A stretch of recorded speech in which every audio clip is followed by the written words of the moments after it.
Somewhere along the way, I decided that needing help was weakness. It took years to realize that belief was costing everyone around me. Welcome back to the garden. I'm James. I'm Daniela. And today's conversation lands us close to home for a lot of leaders. The cost of being the strong one and why that strength isn't always what it looks like. So most leaders I know are carrying something they never put down. It's not because they can't.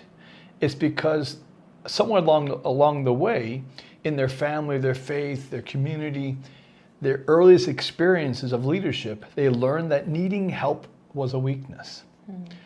And so they became the strong one, the one who holds it together, the one who leads through the hard season, keeps everyone calm, makes the decisions, absorbs the pressure. That's not nothing. That's something generally noble in it. But today we're asking the question nobody around them is asking. What has that cost? What has it cost them? Not theoretically, specifically in their energy, their closest relationships, the people who live in the shadow of their strength. And we're asking what becomes possible for them and for everyone around them if they learn to put some of it down.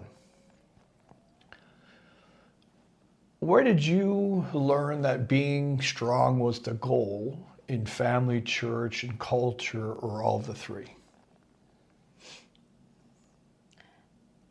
Definitely in church. Definitely in church.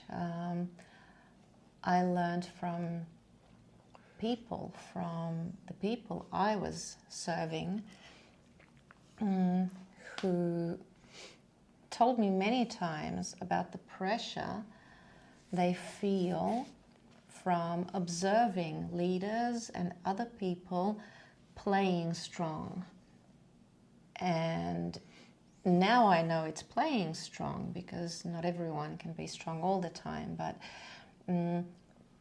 there is that sort of pressure in church communities to present ourselves as constantly strong, proving that we have a strong relationship with God, we have it all sorted out, and that is a pressure I believe that church leaders and church members must repent from. Not even in church. I mean, not only in church, but in the culture, in the real world.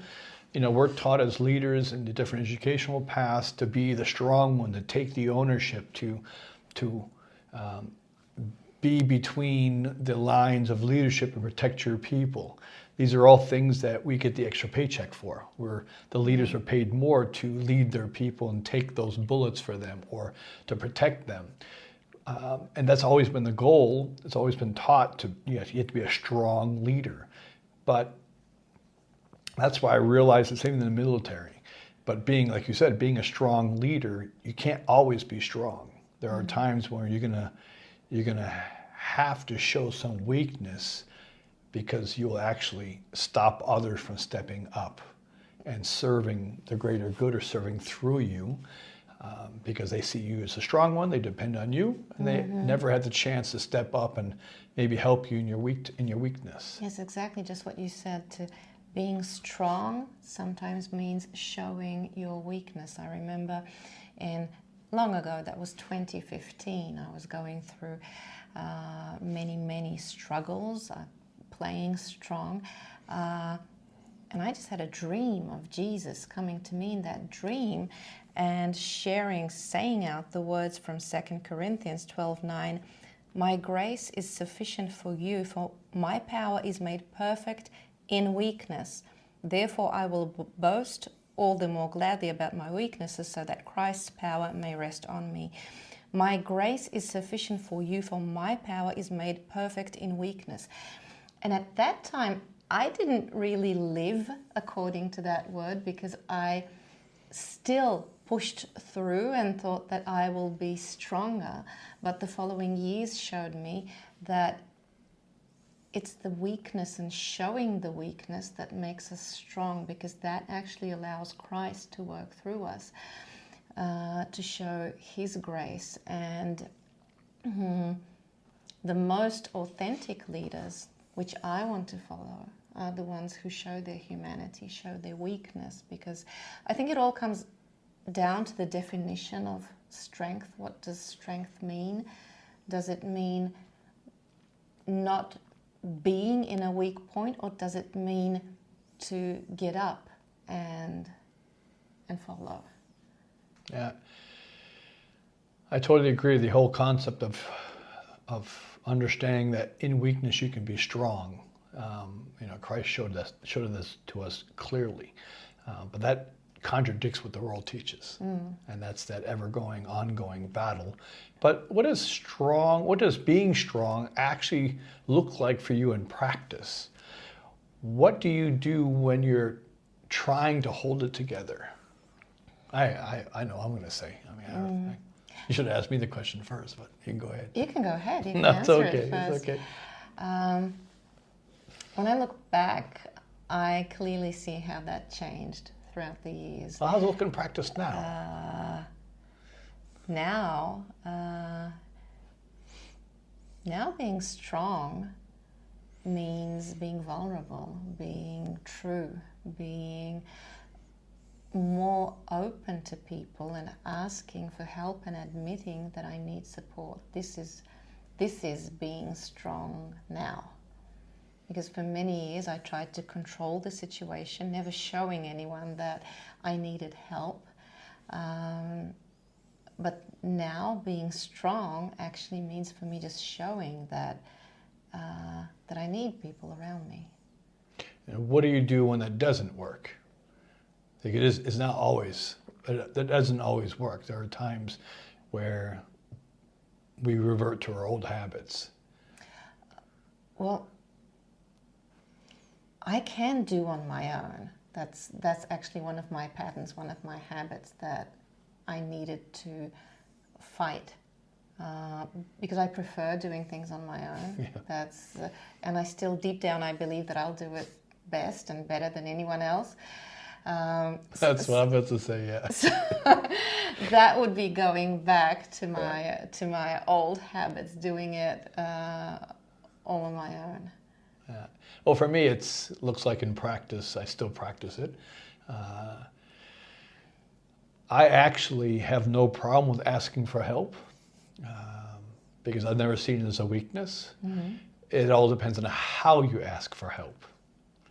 Because if you ask for help, people can take advantage of that and try to, manipulate you as being, But if there's certain ways you can ask for help, and there's certain ways not to ask for help, and there's different tactics behind it, asking for help, and I use it sometimes to figure out where I stand with the person, where I stand if it's a true relationship, give and take relationship, where I'll need some help, and the person's used to me not asking for help because I get things done, and I'll use my best buddy at the moment, which is like ChatGPT or Claude, to ask them questions because I go for help all the time.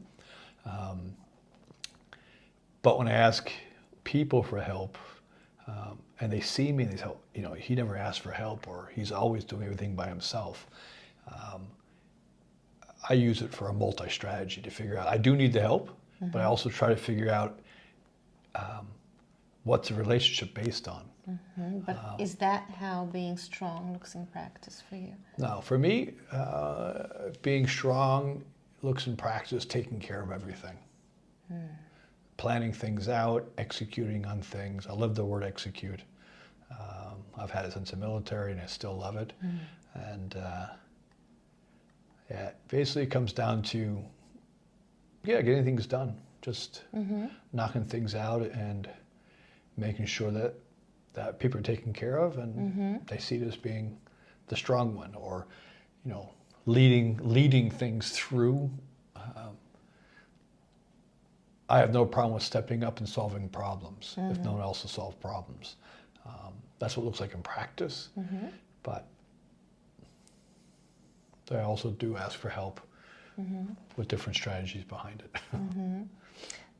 Is there a version of strength that actually is just control dressed up differently? That was it earlier. That's basically when I'm asking for help, or I'm using the strength of getting things done and planning everything. I'm taking over everything because like you said, I know I can do it myself better, or at least I tell myself that. And then I end up doing everything myself and then being totally stressed out because I could have delegated much easier. But at the moment, it looks like I'm strong, I'm getting things done, but in reality, it's just control. It's control over the situation. It's control. It just, it looks differently. It's dressed up in a dress or dressed up in a suit. All depends on how you look at it. What about you?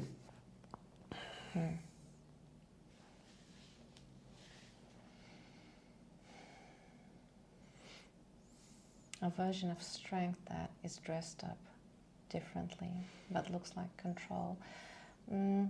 Definitely when I face sometimes some fears or insecurities, I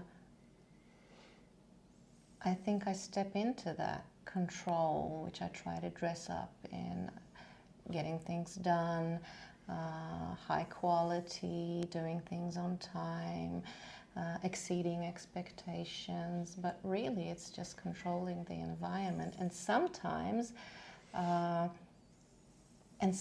not allowing people to fail, situations to fail. That's the control dressed up in that I need to deliver on time and high quality. That's the fear of not delivering the best quality. I can identify with that. Now, what has the cost actually been? So, specifically, of being the strong one in your life and in relationships. What were there costs involved? Yeah, when you're strong and when you do everything on your own, you just get people used to that. So at work, for example, people get used to you getting things done. And later on it might be difficult actually to get help from them because you're the one who always pushes through, always delivers. So you just make them used to you being always the strong one. In relationships, as an effect, I was the only one going through my processes, my healing processes, my self-development processes, because being strong wasn't, like, there was no motivation for people around me to go through their own processes because I would get things done anyway. Yeah, same, very similar for me. My cost was always I believe in empowering others, but when I take too much, when I'm too strong, I end up doing everything. And then those people who are actually supposed to be doing it, I know a lot of leaders face this all the time. I coach and worked with a lot of leaders who are previous experts in their field. Then they move into a leadership position and are used to getting things done and don't know how to lead. Don't know how to lead the experts, which they were once even their colleagues sometimes. So they have a challenge to actually delegate what needs to be done and to manage the delegation of the various tasks, which is leadership, pointing towards where we need to go and then empowering people to get there. And that cost me a lot of time, a lot of energy. Plus, when things got tight, like when I went on when I went on vacation, there were times where I realized, I took too much of that. I was doing too much of that person's job, thinking I was empowering them, but in reality, now I'm doing it also on vacation. Yeah. And that's what a lot of leaders are faced with as well, is that they, when I go in and coach and look at processes or management teams, I'll ask the question, like in sales teams, one is, let's look at the numbers when you're on vacation. What do they look like? Are they good or are they bad? And what happens when you leave? What happens to your leadership? Are these people empowered to continue? Or do they need you to do their job? And that's that aspect of strength that looks like strength, but it's just control. And disempowerment. Yeah, and I think that both in life, like work, and in personal life, in relationships, that just puts a weight on us of perfectionism, and people don't get to know the true side of us, because if we're constantly strong and achieving, they just can't see us in that failing position. So that puts even more pressure on us. Yeah, that's one of the things I learned early is, actually I learned it from John Maxwell, is always to get smarter people around you. And as soon as I made that switch and started realizing I can lead teams in areas where I have no expertise, because my expertise is in leadership, not in engineering. So I'd have no problem choosing or picking the right people to be on the team, because my job was to empower them to be able to, focus on what they can do best. And when I learned that, getting those smarter people around me, things shifted, things changed. But in stress times, or when it comes down to a timing, like a last minute thing, I tend to step in and just do it myself. And sometimes it works. Sometimes it tanks. It all depends. How do you tell the difference in the moment between strength that's generally good and strength that's protection?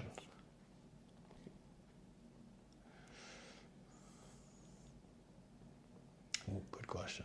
Yeah, it's a very good question. I recognize it by the emotions that surround the situation, like what comes in, what emotion comes to the surface. If there's fear involved, shame involved, then I learn to discern it as a place of protection. Yeah, for me, it's when I'm in strong in leadership in a good format, I'm thinking about empowering other people, leading them so that they can be better and do better and get things done, and holding the umbrella when it rains. That way they can continue to work.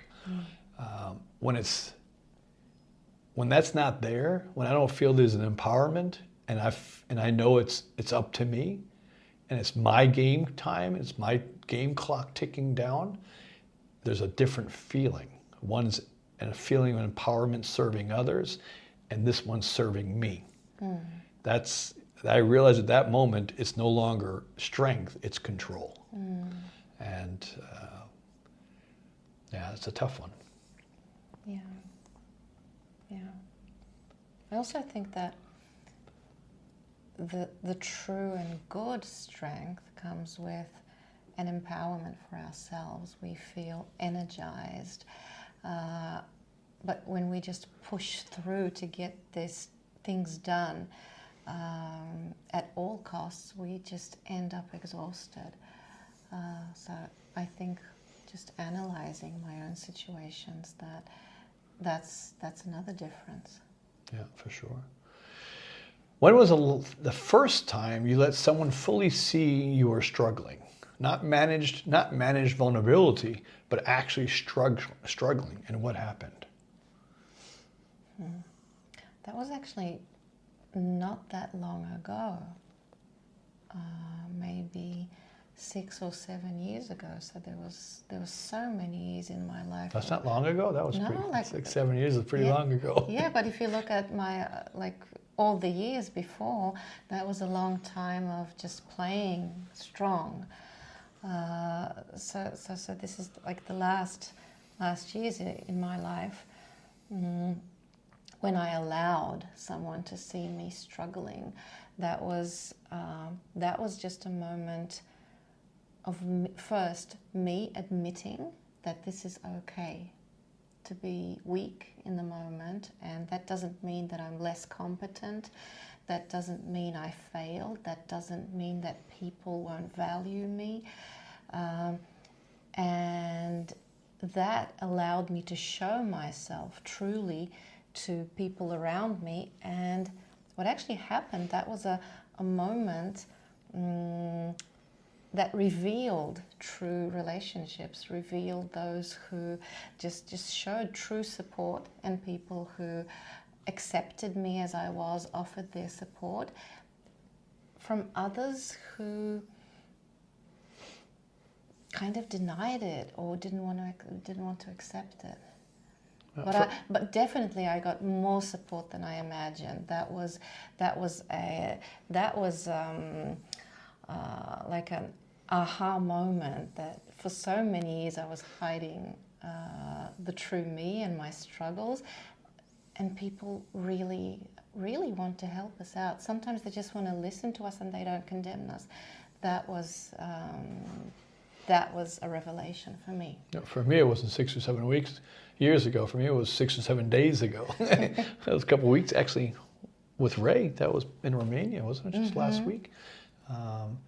Struggling with some challenges, some thoughts, some current situations, and one of the men in our group that we served together with, Ray, I basically just let him know I'm struggling with a few thoughts, and he saw that, caught the ability, and basically preached for about an hour, and it was really good because it helped me process the thoughts I had. And another, just a few months ago, was with Soren from Romania, the president of Romania, as a sparring partner. I'm struggling with some challenges in my leadership at that time, and I was missing it. I was like, what am I missing? I don't get it. I've been in leadership for so long. I've been in leadership environments as life or death, and I'm stumped I'm stuck at a current situation. And he basically laid it out for me and helped me through that, even though, and I didn't have to feel strong with him. I can just share that, and I can just encourage leaders, find somebody that a peer, or even a senior leader in a different department or whatever, that you can actually bounce things off of and share that responsibility and share that, because it's encouraging and it helps bring new perspectives. So I've got a question for the listeners. What would you say to a pastor or leader right now who is carrying everything and calling it faithfulness? And the second question? What are you carrying right now that you haven't told anyone? And what would it take to tell one person this week? You don't have to carry this alone. The Garden is a free community for leaders who are done pretending. Links are in the show notes. We'll see you next week. See you next week.